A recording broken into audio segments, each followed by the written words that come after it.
ഞങ്ങളും ക്രൂശിക്കപ്പെട്ട ക്രിസ്തുവിനെ പ്രസംഗിക്കുന്നു. ദൈവ തിരുനാമത്തിന് മഹത്വം ഉണ്ടാകട്ടെ.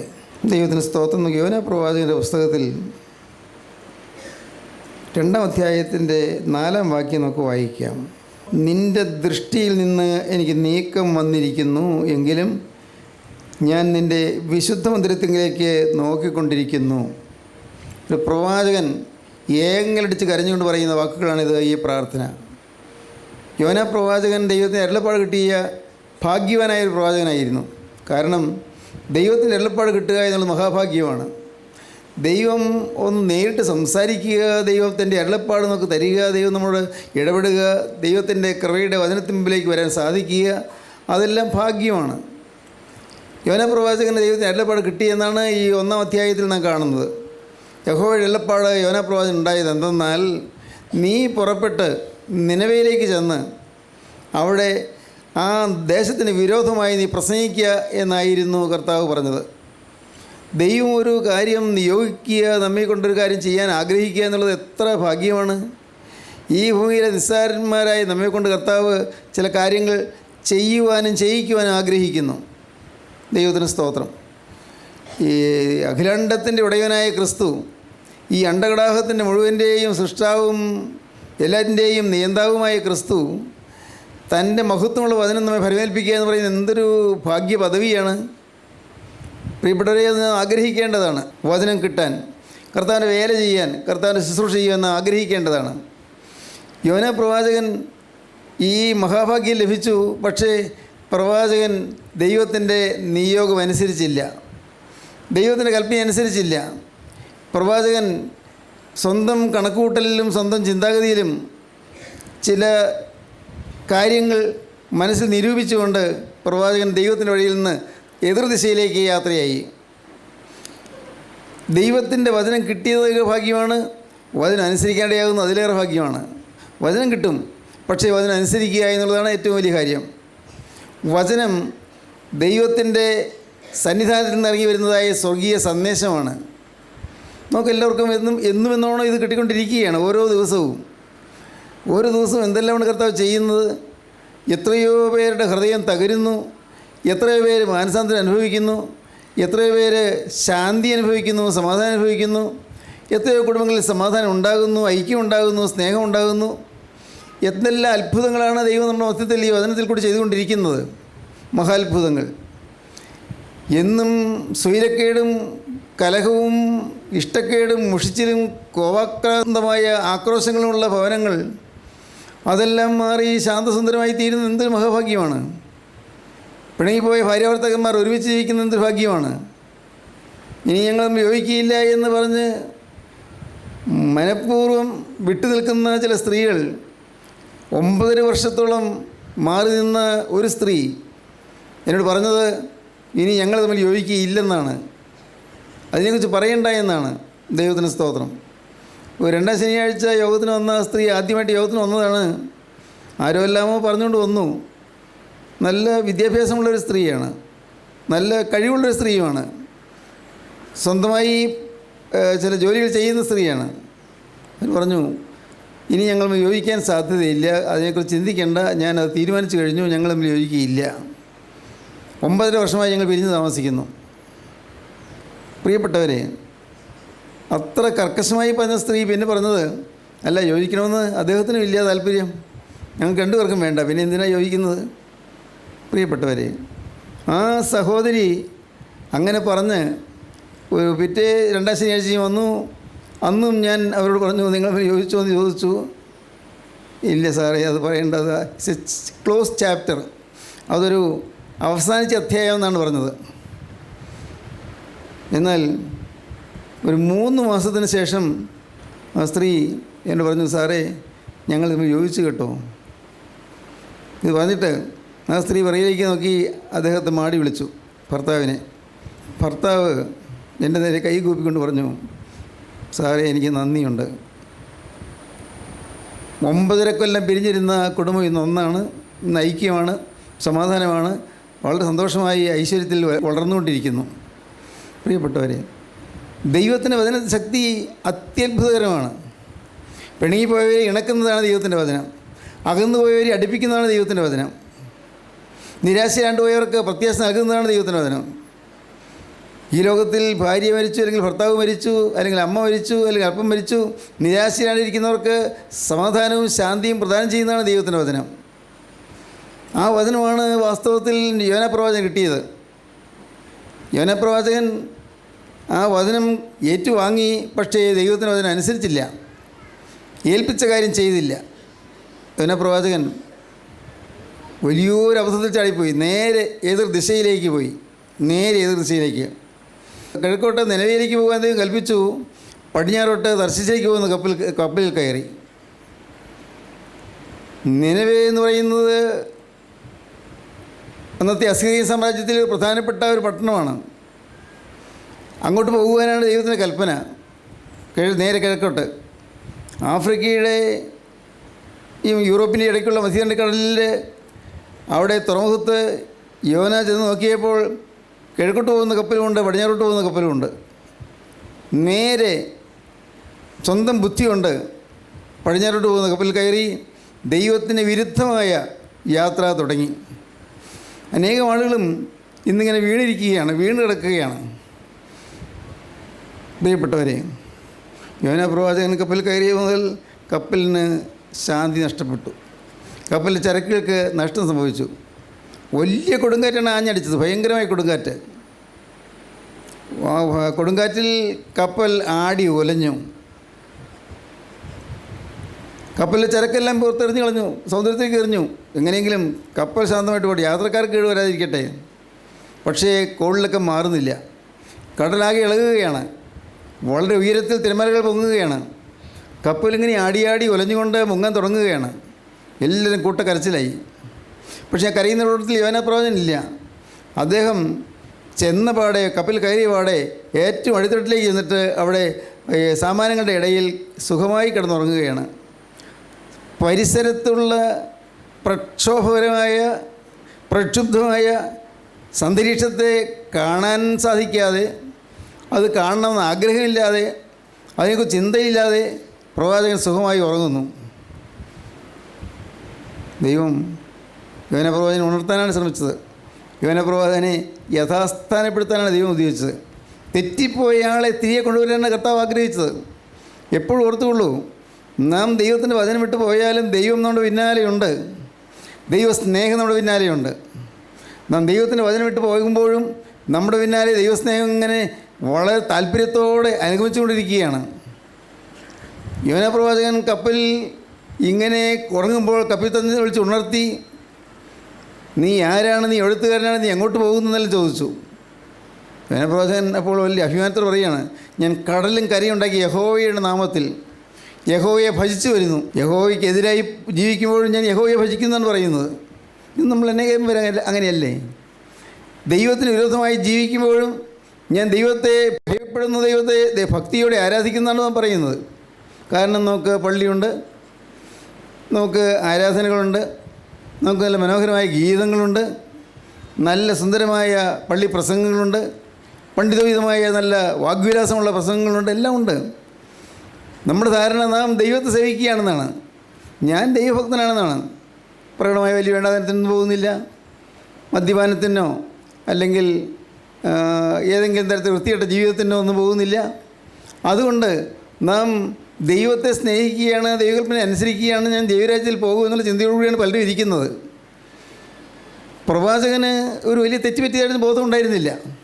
പക്ഷേ കപ്പിത്താൻ്റെ ചോദ്യം കേട്ടപ്പോൾ ഒന്ന് ഞെട്ടി. നീ എന്തിനങ്ങനെ ചെയ്തു എന്ന് ചോദിച്ചു. നീ എന്തിനങ്ങനെ ചെയ്തു? പ്രവാചകൻ പറഞ്ഞു, ഞാൻ ദൈവത്തിൻ്റെ വചനം കിട്ടിയവനാണ്, വചനം കിട്ടി പുറപ്പെട്ടിട്ടുണ്ട്. പക്ഷേ എന്തോ എനിക്ക് തോന്നി നിലവിലേക്ക് പോകണ്ടാകുന്നു. കാരണം ഞാൻ ചെന്ന് പ്രസംഗിച്ചാൽ അവർ മാനസാന്തരപ്പെടും. ദൈവത്തിൻ്റെ വചനമല്ലേ പറയുന്നത്? 40 ദിവസം കഴിഞ്ഞാൽ നിലവെ ഉന്മൂലമാകുമെന്ന ദൈവത്തിൻ്റെ വചനം. അത് പറയാനാണ് ഞാൻ പോകുന്നത്. അതാണ് ദൈവം എന്നെ ഏൽപ്പിച്ചത്. കർത്താവ് എന്നെ ഏൽപ്പിച്ച ആ വചനം അതുപോലെ തന്നെ ഞാൻ പറഞ്ഞാൽ ജനം മാനസാന്തരപ്പെടും. അപ്പോൾ 40 ദിവസം കഴിയുമ്പോൾ നിലവെ ഉന്മൂലമാകുകയില്ല, നിലവെ നശിക്കുകയില്ല. അപ്പോൾ ഞാനൊരു മണ്ടനായി പോകും, എൻ്റെ വാക്കിന് വിലയില്ലാതായി പോകും. ഞാനൊരു ദൈവവചനം പറയുന്ന പ്രവാചകനല്ലേ, എനിക്കൊരു വിലയും നിലയൊക്കെ ഇല്ലേ? ആളുകൾ എന്നെ പരിഹസിക്കും. എന്ത് ചെയ്തു പറഞ്ഞിട്ട് എന്തായി? 40 ദിവസം കഴിയുമ്പോൾ നിലവെ ഉന്മൂലമാകുമെന്ന് പറഞ്ഞിട്ട് എന്തായി? എന്ന് പറഞ്ഞ് എന്നെ കളിയാക്കും. അതുകൊണ്ട് ഞാൻ തീരുമാനിച്ചു, ഞാൻ പോയി പ്രസംഗിക്കുന്നില്ല. അവർ മനസ്സിലാക്കപ്പെടേണ്ട, ആർക്ക് ചെയ്തും അതെൻ്റെ വിഷയമല്ലല്ലോ. ഇന്ന് ഇങ്ങനെയുള്ള പ്രവാചകന്മാർ ലോകത്തുണ്ട്. ഇങ്ങനെയുള്ളവർ ദൈവത്തിൻ്റെ വചനത്തിൻ്റെ ശക്തി അറിയുകയോ ദൈവത്തിൻ്റെ വചനത്തിൻ്റെ ശക്തി അനുഭവിക്കുകയോ ചെയ്തിട്ടില്ലാത്ത അനേകം പ്രവാചകന്മാരുണ്ട്. വചനം അറിയാം, വചനം പ്രസംഗിക്കുന്നുണ്ട്, കുർബാന ചൊല്ലാനറിയാം, കുർബാന കാണാനറിയാം, കുർബാന കൊള്ളാനറിയാം, അതെല്ലാം ഉണ്ട്. മാറാനായി പെരുന്നാളുകളുണ്ട്. പെരുന്നാളുകൾ മനോഹരമായി നല്ല ഷെയർ എടുത്ത് അനേകം പോത്തുകളെ വെട്ടിയുള്ള സദ്യ നടത്തുന്ന പെരുന്നാളുകളുണ്ട്. എന്തിനാ കുറവ്? എനിക്ക് കുഴപ്പമൊന്നുമില്ല. ഞാൻ കയ്യില്ലാത്ത പൈസ കടം മേടിച്ചില്ല ഈ പെരുന്നാളിന് അഴിച്ച് കഴിക്കുന്നത്. അതുകൊണ്ട് ദൈവം എന്നിൽ പ്രസാദിക്കുമെന്നൊക്കെയാണ് പാവങ്ങൾ ആളുകൾ ചിന്തിച്ചു പോകുന്നത്. ഞാൻ കഷ്ടപ്പെട്ട് നടന്ന് ക്ഷീണിച്ച് ഞാൻ അങ്ങ് പരിമല വരെയും അല്ലെങ്കിൽ മഞ്ഞക്കരയും യാത്ര ചെയ്യുന്നുണ്ട്, തീർത്ഥയാത്ര. ദൈവം പ്രസാദിക്കും. പരിശുദ്ധൻ്റെ അടുക്കിലേക്കുള്ള തീർത്ഥയാത്രയല്ലേ, ദൈവം പ്രസാദിക്കും. ഇങ്ങനെയൊക്കെയാണ് പാവങ്ങൾ വിചാരിച്ച് വെച്ചിരിക്കുന്നത്. പ്രവാചകനും അങ്ങനെ വിചാരിച്ചതെന്ന് പറഞ്ഞാൽ കഷ്ടമല്ലേ? പ്രവാചകൻ ദൈവത്തിൻ്റെ അരുളപ്പാട് കിട്ടിയവൻ, അവനും മൂഢസ്വർഗത്തിലായിപ്പോയി, അബദ്ധത്തിലായിപ്പോയി. ദൈവം എന്നിൽ പ്രസാദിക്കുന്നതാണ് പ്രവാചകൻ്റെ വിചാരം. കടലും കരയുണ്ടാക്കി യഹോവയെ ഞാൻ ഭജിച്ചു വരുന്നതാണ് പറയുന്നത്. ദൈവത്തെ ഭജിക്കുന്നതാണ് ചിന്ത. പക്ഷേ ദൈവത്തിന് വിരുദ്ധമായി യാത്ര ചെയ്യുകയാണ്. നമ്മൾ പലരും അങ്ങനെയാണ്, ദൈവത്തിന് വിരുദ്ധമായി യാത്ര ചെയ്യുന്നു. ദൈവത്തെ നാം ഒരിക്കലും അനുസരിക്കുന്നില്ല. ഒരു ദൈവം ഉണ്ടെന്ന് വിശ്വാസമുണ്ടോ? കർത്താവായ യേശു വീണ്ടും വരുമെന്നുള്ള വിശ്വാസമുണ്ടോ? കർത്താവിൻ്റെ ഒന്നാമത്തെ വരവ് അശുദ്ധന്മാരെ വിശുദ്ധന്മാരാക്കി തീർക്കാനാണെന്നുള്ള വിശ്വാസമുണ്ടോ? കർത്താവിൻ്റെ ഒന്നാമത്തെ വരവ് പാപികളായി നമ്മുടെ എല്ലാം പാവം മോചിക്കാനാണെന്നുള്ള വിശ്വാസമുണ്ടോ? പാവപ്പെട്ടവർക്ക് ആർക്കും ഒന്നും അറിഞ്ഞുകൂടാ. ബാക്കി എന്താ ചരിത്രത്തിലൊക്കെ ഉണ്ടായിരിക്കും, വേദത്തിലൊക്കെ ഉണ്ടായിരിക്കും, എനിക്കറിയാവുന്നതിലൊക്കെ കുരിശ് വരച്ച് പ്രാർത്ഥിച്ച് ഞാൻ കിടന്നുറങ്ങും. അല്ല പിന്നെ ഇതിങ്ങനെയൊരു അലസ മനോഭാവമാണ് നമ്മളുടെ പലരും ജീവിതത്തിൽ. കംപ്ലേസൻസ്, ഒരു അലസ മനോഭാവം. നാം ഇന്ന് വാസ്തവത്തിൽ സജീവമായ ചില യാഥാർത്ഥ്യങ്ങൾ ഗ്രഹിക്കണം. പ്രവാചകൻ ചെന്ന് കയറിയതുകൊണ്ട് മാത്രം ആ കപ്പൽ കടൽക്ഷോഭത്തിൽ അവിടെ വെള്ളത്തിനടിയിലേക്ക് താഴാൻ തുടങ്ങി. മില്ലൻ കൂട്ടക്കരച്ചിലൂടെ പറഞ്ഞു, അയ്യോ എന്തു വേണ്ടു ദൈവമേ, ഓരോരുത്തരും അവരവരുടെ ദേവന്മാരെ ചൊല്ലി വിളിക്കാൻ തുടങ്ങി. കപ്പിത്താൻ ഒരു വാക്ക് ചോദിച്ചു, നീ എന്തിനങ്ങനെ ചെയ്തു? അത് അവൻ്റെ ഹൃദയത്തിൽ തൊട്ടു. ഉടനെ അവൻ പറഞ്ഞു, ഈ കോളിളക്കമെല്ലാം ഞാൻ മുഖാന്തരം ഉണ്ടായത്, ഞാൻ ഒരുത്തൻ മുഖാന്തരമായി കോളിളക്കം ഉണ്ടായത്. ഇവിടെ വേറെ ആരും ഉത്തരവാദി, കപ്പലിനകത്തുള്ള ആരും ഉത്തരവാദികളില്ല, ഞാൻ അനുസരണക്കേട് കാണിച്ചു പോയി. പ്രവാചകന് കുറ്റബോധം വന്നു, തെറ്റ് പറ്റിയെന്ന് മനസ്സിലായി. ഞാൻ അനുസരണക്കേട് കാണിച്ചു, ദൈവത്തോട് ഞാൻ അനുസരണക്കേട് കാണിച്ചു, ദൈവത്തെ ഞാൻ അനുസരിച്ചില്ല, ദൈവത്തിന് അതിനനുസരിച്ചില്ല, ദൈവം പറഞ്ഞിടത്തേക്ക് ഞാൻ പോയില്ല, തെറ്റുപറ്റിപ്പോയി. പ്രവാചകൻ യോനാ പ്രവാചകൻ ഇത് പറഞ്ഞിട്ട് പറഞ്ഞു, ഒരു കാര്യം ചെയ്യുക, എനിക്കിപ്പോൾ നല്ലപോലെ മനസ്സിലായി, ഈ കോളിളക്കങ്ങളെല്ലാം ഞാൻ ഒരാൾ മൂലമാണ്, ഈ കുടുംബത്തിലെ അലോഹ്യം മുഴുവൻ ഞാനൊരാൾ മൂലമാണ്, ഈ കുടുംബത്തിലെ അസ്വസ്ഥത മുഴുവൻ ഞാനൊരാൾ മൂലമാണ്, എൻ്റെ ഭർത്താവ് വിഷാദമഗ്നായിരിക്കുന്നത് ഞാനൊരാൾ മൂലമാണ്, എൻ്റെ ഭാര്യ എപ്പോഴും ഡിപ്രസ്ഡായിട്ട് വിഷമിച്ചിരിക്കുന്നത് ഞാനൊരാൾ മൂലമാണ്, എൻ്റെ മക്കൾ നാനാവിധമായി പോകുന്നത് ഞാനൊരാൾ മൂലമാണ്, എൻ്റെ കുടുംബം നശിച്ചുകൊണ്ടിരിക്കുന്നത് ഞാൻ ഒരാൾ മൂലമാണ്, വചനം കിട്ടിയ ഞാൻ ഒരാൾ മൂലം വചനമിൽ കിട്ടിയിട്ടില്ലാത്ത അനേകർ നശിച്ചുകൊണ്ടിരിക്കുകയാണ്. ദൈവത്തിന് സ്തോത്രം. പ്രവചനം മനസ്സിലായി, ഞാൻ നിമിത്തം. 1-ാം അധ്യായം 12-ാം വാക്യം വായിക്കാം. അവൻ അവരോട്, എന്നെ എടുത്ത് സമുദ്രത്തിലിട്ട് കളവീൻ, അപ്പോൾ സമുദ്രം അടങ്ങും. എൻ്റെ നിമിത്തം ഈ വലിയ കോൾ നിങ്ങൾക്ക് തട്ടിയിരിക്കുന്നുവെന്ന് ഞാൻ അറിയുന്നുവെന്ന് പറഞ്ഞു. എന്നെ എടുത്ത് സമുദ്രത്തിലേക്ക് ഇട്ട് കളവീനപ്പോൾ സമുദ്രത്തിൻ്റെ കോപം അടങ്ങും. ഈ ഞാൻ നിമിത്തമാണ് ഈ വലിയ കോൾ തട്ടിയിരിക്കുന്നത്. വലിയ കൊടുങ്കാറ്റും പ്രക്ഷുബ്ധമായ അന്തരീക്ഷം ഇവിടെ വരാൻ കാരണം ഞാനൊരാളാണ് എന്ന് പ്രവാചകൻ ഏറ്റു പറഞ്ഞു. പ്രവാചകൻ പറഞ്ഞു, ഒരു കാര്യം ചെയ്യാൻ എന്നെയും കളഞ്ഞേരെ, ഞാൻ ഒരാളല്ലേ പോവുള്ളൂ, എല്ലാവരും കൂടി മരിക്കുന്ന ഭേദമല്ലേ ഞാനൊരാൾ മരിക്കുന്നത്, എന്നെ അങ്ങ് കടലിലേക്ക് ഇട്ട് കളയൂ. ദൈവത്തിന് സ്തോത്രം. പ്രിയപ്പെട്ടവരെ, അവർ മടിച്ചു. കാരണം ഒരു മനുഷ്യനെ കടലിലേക്ക് എറിഞ്ഞുകൊണ്ട് എഴിഞ്ഞു കളയുക എന്ന് പറഞ്ഞാൽ നിസ്സാരമല്ലല്ലോ, ആളുടെ ജീവിതം തീരല്ലേ. പ്രവചനം പറഞ്ഞു, എന്നെ എടുത്ത് ഇടിഞ്ഞു കളയൂ, ഈ കപ്പൽ ഒന്ന് സമാധാനമായിട്ട് പോകട്ടെ, ഈ കടൽക്ഷോഭം ഒന്ന് നിൽക്കട്ടെ. പ്രവചനം അത് പറയാനുള്ള ധൈര്യം ഉണ്ടായി, പറയാനുള്ള മനസ്സുണ്ടായി. നല്ല കാര്യം, ഞാനാണ് ഉത്തരവാദി എന്ന് പറയാൻ, ഞാനാണ് ഈ കോളിളക്കത്തിന് കാരണക്കാരൻ എന്ന് പറയാൻ പ്രവാചകന് മനസ്സുണ്ടായി. ഭാഗ്യം. അവർ പ്രവാചകനെ എടുത്ത് സമുദ്രത്തിലേക്ക് ഇട്ടു. സമുദ്രത്തിലേക്ക് പ്രവാചകനെ ഇട്ട് കഴിഞ്ഞപ്പോൾ പ്രവാചകൻ ആ വീഴുന്നത് കാത്തുകൊണ്ട് ഒരു മഹാമത്സ്യം വായ് വിളർന്ന് കടലിൻ്റെ അടിയിൽ നിൽക്കുകയാണ്. കടലിൻ്റെ അടിയിലുള്ള മഹാമത്സ്യം വായ് വിളർന്ന് നിൽക്കുന്നു. കപ്പൽ നീങ്ങുന്നതിനൊപ്പം ആ മഹാമത്സ്യം നീങ്ങിക്കൊണ്ടിരുന്നു. ഇത് പുറത്താർക്കും അറിഞ്ഞുകൂടാ, കപ്പൽക്കാർക്ക് അറിഞ്ഞുകൂടാ, പ്രവാചകൻ അറിഞ്ഞുകൂടാ, ആർക്കും അറിഞ്ഞുകൂടാ. ദൈവത്തിന് മാത്രം അറിയാം, ദൈവമാണ് ആ മഹാമത്സ്യത്തെ കൽപ്പിച്ചാക്കിയിരുന്നത്. ദൈവം അപ്പോയിൻ്റ് ചെയ്തതാണ്. നഷ്ടപ്പെട്ട ദൈവഭൃത്തിനെ തിരികെ കൊണ്ടുവരാനുള്ള ദൈവത്തിൻ്റെ ഉദ്യമമാണ്. അവനെ യഥാസ്ഥാനപ്പെടുത്തുവാനുള്ള ദൈവത്തിൻ്റെ ആഗ്രഹമാണ്. നഷ്ടപ്പെട്ട സ്ഥാനത്തേക്ക് അവനെ തിരികെ കൊണ്ടുവരാനുള്ളതായി ദൈവത്തിൻ്റെ ദാഹമാണ്. സ്തോത്രം. പ്രവാചകൻ കപ്പലിൻ്റെ അടിത്തട്ടിൽ നിന്ന് താഴെ വെള്ളത്തിലേക്ക്, തുറമുഖത്ത് നിന്ന് കപ്പലിലേക്ക്, കപ്പലിൻ്റെ ഉള്ളിൽ നിന്ന് അടിത്തട്ടിലേക്ക്, അടിത്തട്ടിൽ നിന്ന് സമുദ്രത്തിൻ്റെ അഗാധതയിലേക്ക് ഒന്നിനൊന്ന് അധപതിച്ചുകൊണ്ടിരിക്കുകയായിരുന്നു, ഒന്നിനൊന്ന് താണുകൊണ്ടിരിക്കുകയായിരുന്നു. പക്ഷേ ഭാഗ്യം, ദൈവം കൽപ്പിച്ചാക്കിയ ആ മഹാമത്സ്യം യോനായെ വിഴുങ്ങി. വലിയൊരു മഹാമത്സ്യം. അത് ഒരു ഈ സമുദ്രത്തിൽ മീനുകളെക്കുറിച്ച് ഗവേഷണം നടത്തുന്ന ഒരു ലേഡി കണ്ടുപിടിച്ചതാണത്. അത് വലിയൊരു മഹാമത്സ്യം. അതിൻ്റെ തൂക്കം പറഞ്ഞിരിക്കുന്നത് ഞാൻ മറന്നുപോയി. ടണ്ണുകൾ ഏറെ തൂക്കമുള്ള ഒരു മഹാമത്സ്യം. ഇതുപോലെ ഒരു മഹാമത്സ്യം അന്ന് അവിടെ കപ്പലിൻ്റെ അടിയിലുണ്ടായിരുന്നു. യോനായി വിഴുങ്ങി. എന്തൊരത്ഭുതം! ആ മഹാമത്സ്യത്തിൻ്റെ വയറ്റിൽ ഓക്സിജൻ ബ്ലാഡർ ഉണ്ടായിരുന്നു. ജീവവായു, പ്രാണവായു അത് നിറച്ചിരിക്കുന്ന ഒരു ബ്ലാഡർ ഉണ്ടായിരുന്നു. എല്ലാം ദൈവത്തിൻ്റെ കരുതലല്ലേ. ആ മഹാമത്സ്യത്തിൻ്റെ ആ ബ്ലാഡറിൽ നിന്ന് അല്പാൽപമായി വരുന്ന പ്രാണവായു, ഓക്സിജൻ ശ്വസിച്ചുകൊണ്ട് യോന ആ മഹാമത്സ്യത്തിൻ്റെ വയറ്റിൽ കിടന്നു. യോന കരയാൻ തുടങ്ങി. യോന പ്രാർത്ഥിക്കാൻ തുടങ്ങി. എൻ്റെ കർത്താവേ, എനിക്കിപ്പോൾ നിൻ്റെ ദൃഷ്ടിയിൽ നിന്ന് എനിക്ക് ഛേദം വന്നിരിക്കുന്നു. എന്നെ ഛേദിക്കപ്പെട്ടിരിക്കുന്നു. ഞാൻ മാറ്റപ്പെട്ടു പോയിരിക്കുന്നു. ഞാൻ അപകടത്തിലായിരിക്കുന്നു. ഇപ്പോൾ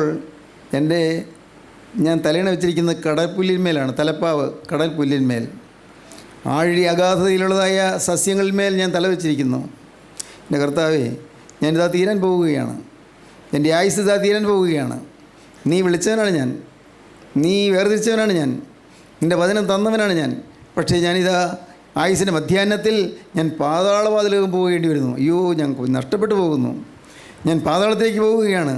അനുസരണക്കെട്ട ഞാൻ ഇന്ന് എൻ്റെ അനുസരണക്കേടിൻ്റെ ഫലം അനുഭവിക്കുകയാണ്. ഞാൻ നാശത്തിലേക്ക് പോകുന്നു. ഞാൻ നിത്യമായ പാതാള യാതനയിലേക്ക് ഞാൻ പോകുന്നു. യോനായ്ക്ക് വചനം അറിയാമല്ലോ, മനസ്സിലായി. അപകടത്തിലായി കഴിഞ്ഞു, ഇനി രക്ഷയില്ല. യോന നിലവിളിച്ചു. ആ നിലവിളിയാണ് നാം വായിച്ചത്. നിൻ്റെ ദൃഷ്ടിയിൽ നിന്ന് എനിക്ക് നീക്കം വന്നിരിക്കുന്നു, എങ്കിലും ഞാൻ നിൻ്റെ വിശുദ്ധ മന്ദിരത്തിങ്കിലേക്ക് നോക്കിക്കൊണ്ടിരിക്കുന്നു എന്ന് ഞാൻ പറഞ്ഞു. നിൻ്റെ ദൃഷ്ടിയിൽ നിന്ന് എനിക്ക് നീക്കം വന്നിരിക്കുന്നു, എങ്കിലും ഞാൻ നിൻ്റെ വിശുദ്ധ മന്ദിരത്തിങ്കിലേക്ക് നോക്കിക്കൊണ്ടിരിക്കുന്നു എന്ന് യോന പറഞ്ഞു.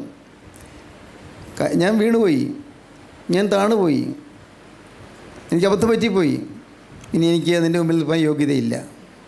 കർത്താവേ, എനിക്ക് ഇനി ഒരു ശാന്തി കിട്ടാൻ ഒരു സാധ്യതയുമില്ല. എല്ലാം തകർന്നു, എല്ലാം നശിപ്പിച്ചിട്ടാണ് ഞാൻ നേർച്ച നേർന്നവനായിരുന്നു. പക്ഷേ ഞാൻ നേർച്ച കഴിച്ചില്ല. ഏതാണ് നേർച്ച? തന്നെ കർത്താവിൻ്റെ വേലയ്ക്ക് വേണ്ടി സമർപ്പിച്ചതായ നേർച്ചയായിരുന്നു.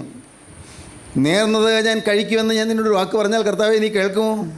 ഞാൻ ഇപ്പോൾ നിന്നോടൊരു വാക്ക് പറയാം. ഞാൻ നേർന്നിരിക്കുന്നത് ഞാൻ കഴിക്കും. എനിക്കതിന് ആയുസ് കിട്ടുമെന്ന് എനിക്ക് ഒരു ഉറപ്പുമില്ല. കാരണം ഞാൻ തീരാൻ പോവുകയല്ലേ. മത്സ്യത്തിൻ്റെ വയറ്റിൽ കിടന്ന് മരിച്ച് ഞാൻ അനേകം മത്സ്യക്കുഞ്ഞുങ്ങൾക്ക് ആഹാരമായി തീരാൻ പോവുകയല്ലേ. എനിക്ക് ആശയ്ക്ക് വകയില്ല, തീർച്ചയായിട്ടും ഇല്ല, എനിക്ക് യാതൊരു പ്രത്യാശയുമില്ല. പക്ഷേ എങ്കിലും എൻ്റെ എളിമയിൽ ഞാൻ നിന്നോട് പറയുകയാണ്, കർത്താവേ, എനിക്ക് ഈ കടലിൻ്റെ അഗാധതയിൽ അവിടെ മരിച്ച് നിത്യയാതനയിലേക്ക് നരകത്തിലേക്ക് പോകാൻ എനിക്ക് ഇടവരല്ലേ എന്നുള്ള യാതനയുണ്ട്, പ്രാർത്ഥനയുണ്ട് എനിക്ക്. കർത്താവേ, നാഥ, നീ എന്നോട് മനസ്സിലാക്കണമേ. ഒരു വാക്ക് ഞാൻ പറയാം. ഞാൻ ഒരിക്കൽ നേർന്നത് ഞാൻ ഇനിയും കഴിക്കും. ഇതുവരെയും നേർന്ന് ഞാൻ കഴിച്ചില്ല. നേർന്ന് ഇതുവരെയും കഴിക്കാതിരിക്കുകയായിരുന്നു. ഇതുവരെയും ഞാൻ എൻ്റെ തീരുമാനം ലംഘിച്ചു പോയതായിരുന്നു. പക്ഷേ എന്നാൽ ഇന്ന് ഞാൻ തീരുമാനിക്കുന്നു, ഞാൻ എടുത്ത സമർപ്പണം ഞാൻ നിവർത്തിക്കും. നേർച്ച എന്ന് പറയുന്ന ഈ 3 വൈദികങ്ങളെ നേർച്ചയൊന്നും അല്ല കേട്ടോ, സ്വയം സമർപ്പണമാണ്. ഞാൻ എൻ്റെ ജീവിതം യേശുക്രിസ്തുവിൻ്റെ കരങ്ങളിലേക്ക് കൊടുത്തത് ഞാനത് നിവർത്തിക്കും. ആദ്യത്തെ സമർപ്പണം തെറ്റിപ്പോയി, ഞാനിപ്പോൾ വീണ്ടും സമർപ്പിക്കുകയാണ്. അത്യാപത്തിൻ്റെ നടുവിൽ കിടന്നുകൊണ്ട് ദൈവദാസൻ സമർപ്പിച്ച് പ്രാർത്ഥിക്കുകയാണ്. ആ പ്രാർത്ഥനയാണ് ഈ 2-ാം അധ്യായം മുഴുവനും. ഒരു ദൈവവൈതലിൻ്റെ പ്രാർത്ഥന, കണ്ണീരോടെയുള്ള അഭയയാചന, ഏങ്ങലടിച്ചുകൊണ്ടതായ നിലവിളി, പ്രാർത്ഥന. എന്താണ് പ്രാർത്ഥന? കർത്താവേ, നിൻ്റെ ദൃഷ്ടിയിൽ നിന്ന് എനിക്ക് നീക്കം വന്നിരിക്കുന്നുവെങ്കിലും ഞാൻ നിൻ്റെ വിശുദ്ധ മന്ദിരത്തിലേക്ക് നോക്കിക്കൊണ്ടിരിക്കുന്നു. വിശുദ്ധ മന്ദിരത്തിലേക്ക് ഞാൻ നോക്കിക്കൊണ്ടിരിക്കുകയാണ്. അങ്ങോട്ട് ആശയോടെ എങ്ങോട്ടാണ് നോക്കുന്നത്? സ്തോത്രം. എൻ്റെ സഹോദരങ്ങളെ, ഞാൻ നിങ്ങളോട് പറയട്ടെ, ആശയേറ്റ് പോകുന്ന സമയങ്ങളിൽ സഹായത്തിൻ്റെ പർവ്വതത്തിലേക്ക് നോക്കുക. വശം കെട്ടു പോകുന്ന സമയങ്ങളിൽ സഹായത്തിൻ്റെ പർവ്വതത്തിലേക്ക് നോക്കുക. എല്ലാ വഴിയും അടയുമ്പോൾ ജീവനുള്ള ക്രിസ്തുവിലേക്ക് നോക്കുക. ആരും തുണയില്ലാതാകുമ്പോൾ ക്രിസ്തുവിലേക്ക് നോക്കുക. വീട്ടുകാർ, സ്വന്തക്കാർ ശത്രുക്കളാകുമ്പോൾ ക്രിസ്തുവിലേക്ക് നോക്കുക. ചാർച്ചക്കാർ, സ്നേഹിതർ, മിത്രങ്ങൾ അവർ ശത്രുക്കളാകുമ്പോൾ ക്രിസ്തുവിലേക്ക് നോക്കുക. കൂടെ ജോലി ചെയ്യുന്നവർ തൊഴുത്തിൽ കുത്തായി നമ്മൾ നശിപ്പിക്കാൻ നോക്കുമ്പോൾ ക്രിസ്തുവിലേക്ക് നോക്കുക. നമ്മുടെ വഴി മുടക്കാനായിട്ട് പലരും വരുമ്പോൾ ക്രിസ്തുവിലേക്ക് നോക്കുക. നമ്മെ തകർക്കാനായി നമ്മുടെ ചുറ്റുമുള്ള ആളുകൾ ബുഭുക്ഷയോടെ അലറുന്ന സിംഹം പോലെ, വിശപ്പോടെ അലറുന്ന സിംഹം പോലെ ആഞ്ഞെടുത്ത് വരുമ്പോൾ നാം ക്രിസ്തുവിലേക്ക് നോക്കുക. ബുഭുക്ഷയോടെ അലറുന്ന സിംഹം എന്ന് വേദപുസ്തകത്തിലുണ്ട്. ബുഭുക്ഷയോടെ, ബുഭുക്ഷ വിശപ്പ്, വിശന്ന് വരുന്ന സിംഹങ്ങൾ ആക്രമിക്കുന്നത് പോലെ അനേകരെ ആക്രമിക്കുകയാണ്. കർത്താവേ, എനിക്ക് രക്ഷയില്ല, ഞാൻ അങ്ങോട്ട് നോക്കിയല്ല, എനിക്ക് എന്ത് ചെയ്യാൻ പറ്റും? എനിക്ക് സ്വയം രക്ഷപ്പെടാൻ സാധ്യമല്ല. ഞാൻ താണുകൊണ്ടിരിക്കുന്നു, ഞാൻ നശിച്ചുകൊണ്ടിരിക്കുന്നു, ഞാൻ തീർന്നുകൊണ്ടിരിക്കുന്നു.